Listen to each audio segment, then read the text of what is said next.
SBI, ICICI, Punjab national bank आणि bank of Baroda या बँकांच्या नियमांमध्ये काही बदल झालेत।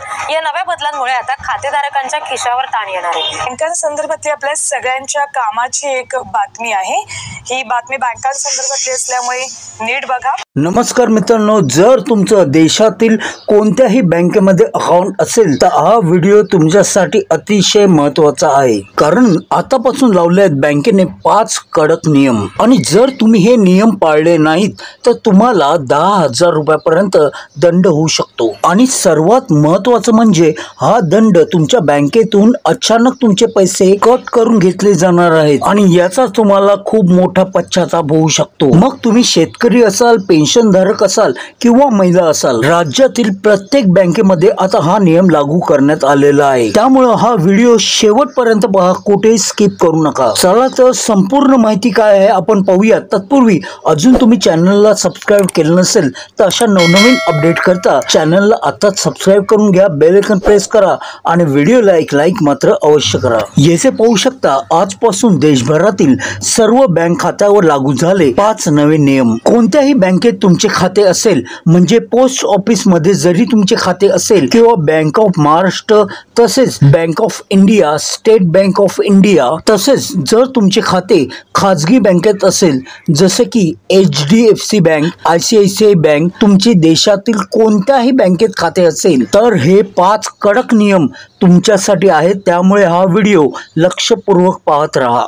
दंड कसा आकारण्यात येईल ते पाहूया। तर यामधील पहिल्या नियमाचे उल्लंघन केल्यास 500 रुपये दंड, दुसऱ्या नियमाचे उल्लंघन केल्यास 2000, तर तिसऱ्या नियमाचे उल्लंघन केल्यास 3000 रुपये दंड, चौथ्या नियमाचं उल्लंघन केल्यास 4000 रुपये आणि 5व्या नियमाचं उल्लंघन केलं तर तब्बल 10,000 रुपयापर्यंत तुम्हाला आता दंड आकारण्यात येणार असल्याची माहिती समोर आलेली आहे। त्यामुळे हे नियम कोणते आहेत नक्की पहा। आता हे 3 नियम आजपासून लागू आहेत, तर उरलेले 2 नियम परत लागू होतील। जर तुम्हाला माहिती नसतील तर तुम्हाला मोठ्या दंडाचा सामना करावा लागेल आणि नियमच माहीत नसतील तर लोक तुमची फसवणूक देखील करू शकतात, कारण की बँक खात्यामध्ये असणारे पैसे आणि बँक खात्यामधील होणारी फसवणूक यांचं फार मोठं कनेक्शन आहे। काही लोकांनी आत्ताच खातं उघडलंय तर काही जणांची जुनी खाती आहेत।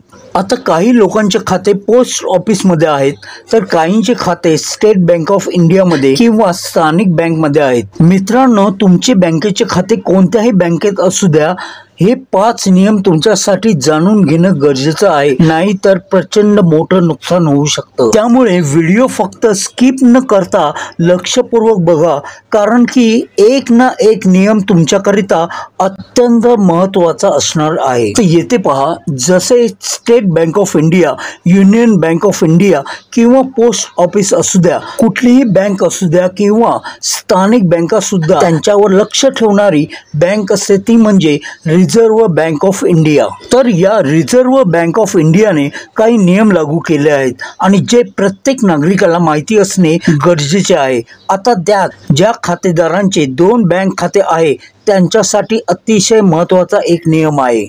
तसंच एक नियम असा आहे की ज्यांनी आत्ता खाते उघडले आहे त्यांच्यासाठी हा नियम लागू केलेला आहे। आता येथे पहा, हा नियम जर खातेदारांनी नाही पाळला तर तुमचे बँकेतील पैसे अचानक कट झाल्याचा SMS तुम्हाला येऊ शकतो, जो तुम्हाला दंड म्हणून लावण्यात येणार आहे। आता बचत बँक खात्यांचा पहिला नियम कोणता आहे ते बघा।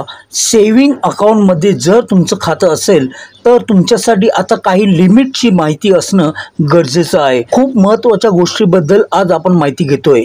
आपणा सर्वांची अशी बचत खाते असतात आणि बँक खात्यामध्ये काहीतरी पैसे असतात, पण बँक खाते बचत खात्यामध्ये किती पैसे असायला पाहिजे याविषयी अतिशय महत्त्वाचा नियम पण येथे सांगितला आहे। आता काही जण काय करतात, रोजचा पैसा रोज जमा करतात, त्यांच्यासाठी एक वेगळा नियम लावला आहे। तसंच तुम्ही पेन्शनधारक असाल आणि तुमच्या बँकेत जास्त पैसे असतील तर तुम्हाला आता या नियमाचे पालन करावे लागणार आहे, अन्यथा तुमच्याकडून मोठा दंड आकारण्यात येणार आहे। कारण आजकाल फसवेगिरी वाढत चालली आहे, त्यामुळे RBI ने हे 5 कडक नियम लावले आहेत। आता बघा, दैनिक म्हणजे दररोज म्हणजे दररोज तुम्ही पैसे जमा करत असाल तर हे पैसे जमा करण्यासाठी एक लिमिट आहे आणि ही डेट तुम्ही ओलांडली तरी तुम्हाला दंड होऊ शकतो. लक्ष द्या किती पैसे आपण बँकेत जमा करू शकतो. आता कॅश मध्ये जर आपण पैसे घेऊन गेलो तर बँकेमध्ये आता रोज कमीत कमी जास्तीत जास्त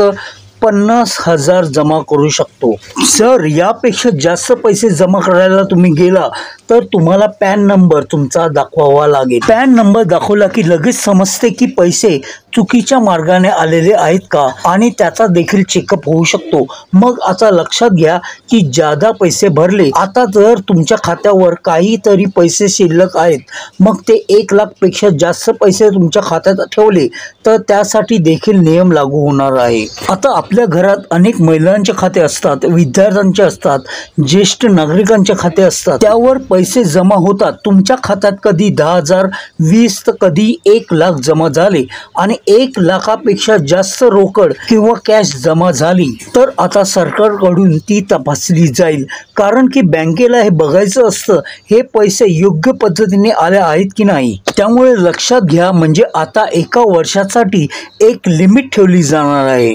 याचे पहा आता मात्र तुमच्या खात्यात एकदम कोणीतरी पैसे पाठवले आणि ते जर एका विशिष्ट लिमिटच्या बाहेर गेले की आता तुम्हाला भला मोठा दंड त्या ठिकाणी लावला जाणार आहे. मग हे कोणते नियम लागू केले आहेत बघा. आता लक्षात घ्या 1 वर्षाला जास्तीत जास्त तुम्ही तुमच्या खात्यावर 10 लाख त्या ठिकाणी ठेवू शकता आणि 10 लाखापेक्षा जास्त जर पैसे तुमच्या खात्यात आले तसंच ट्रान्झॅक्शन दिसलं, व्यवहार दिसला तर तुमच्याकडून विचारणा होऊ शकते. म्हणजेच बँकेला तुम्हाला हे 10 लाख रुपये कोणत्या मार्गाने तुमच्याकडे आले तुम्हाला हे प्रूव्ह करावं लागेल. तर येथे पहा इन्कम टॅक्स आयकर विभागाची नोटीस तुम्हाला येऊ शकते. कारण की बँकांना त्यांनी सांगितलेले असते की जर 10 लाखापेक्षा जास्त व्यवहार एखाद्या खात्यात व्हायला लागला तर तुमचे खाते त्यांच्या रडारवर जाऊ शकतं आणि प्रॉब्लेम येऊ शकतो. मग आता तुम्ही म्हणाल की आमच्याकडे जास्त पैसे नसतात तर आम्हाला नियम नाहीत का? तर तुमच्यासाठी देखील नियम आहेत परंतु ते आपण पुढे पाहूयात. तर येथे पहा भारतीय रिझर्व्ह बँकेने 5 बँकांवरती बंदी घातली आहे. ढासळलेल्या आर्थिक स्थितीमुळे RBIने देशातील या बँकांवर बंदी घातली आहे. त्यामुळे आता या बँकेच्या ग्राहकांना आता त्रास सहन करावे लागणार कारण या ग्राहकांना आता खात्यातून पैसे काढता येणार नाही. RBIने घातलेल्या बंदीमुळे या बँकेच्या खात्यातून पैसे काढणे पूर्णपणे बंद करण्यात येणार आहे आणि बँकांवरील ही बंदी पुढील 6 महिने कायम राहणार आहे. आता देशातील बिघडलेल्या आर्थिक हे आपण आता वाचलेलं आहे. पुढे पाहूयात. शिवाय या बँका RBIच्या परवानगीशिवाय कोणालाही नवीन कर्ज देखील देऊ शकणार नाहीत किंवा कर्ज घेऊ शकणार नाहीत. पुढे पहा. शिवाय कोणतीही मालमत्ता हस्तांतरित करू शकत नाही.